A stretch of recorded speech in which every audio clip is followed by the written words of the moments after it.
సంధ్య theatre తొక్కిసలాటలో తీవ్రంగా గాయపడి ప్రాణాపాయంలో ఉన్న శ్రీతేజ్ కుటుంబానికి అండగా నిలుస్తూ ఉంటోంది అల్లు అర్జున్ టీం. ఈ అంశానికి సంబంధించి శ్రీతేజ్ కుటుంబానికి అండగా ఉంటామంటోంది. ఆసుపత్రిలో చావు బతుకుల్లో ఉన్నాడు శ్రీతేజ్. హాస్పిటల్కు వెళ్ళాడు. శ్రీతేజ్ని పరామర్శించింది ఆ కుటుంబం. దానికి సంబంధించి బ్రేకింగ్ న్యూస్ చూస్తున్నారు. హాస్పిటల్కి వెళ్ళి శ్రీతేజ్ కుటుంబాన్ని పరామర్శించారు బన్నీ టీం. మైత్రి మూవీ మేకర్స్ ప్రొడ్యూసర్స్ వైద్యానికి అయ్యే ఖర్చు భరిస్తామంటూ కూడా హామీ ఇచ్చారు. మరోవైపు విషమంగా ఉంది సంధ్య థియేటర్లో గాయపడ్డ శ్రీతేజ్ ఆరోగ్యం. చికిత్సకు స్పందించడం లేదని తెలుస్తోంది. శ్రీతేజ్ తల్లి రేవతి ఆ ఘటనలు ఇటు సంధ్య థియేటర్ దగ్గర జరిగిన ఘటనలు మరణించారు.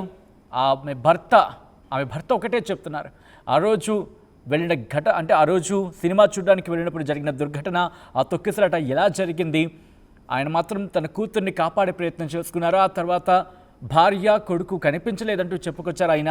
ఆ తర్వాత పోలీసుని సంప్రదించిన తర్వాత ఫోటో చూపించిన తర్వాత ఆ ఘటనకు సంబంధించి కొడుకు పరిస్థితి తెలుసుకొని ఆయన బాధపడ్డాడు. ఆ తర్వాత కొడుకు దగ్గరికి వెళ్ళే ప్రయత్నం చేశారు. వెళ్ళే క్రమంలోని భార్యకు సంబంధించి రేవతిక లేదని తెలుసుకొని ఆయన కన్నీరు మున్నీరుగా వెలిపించారు.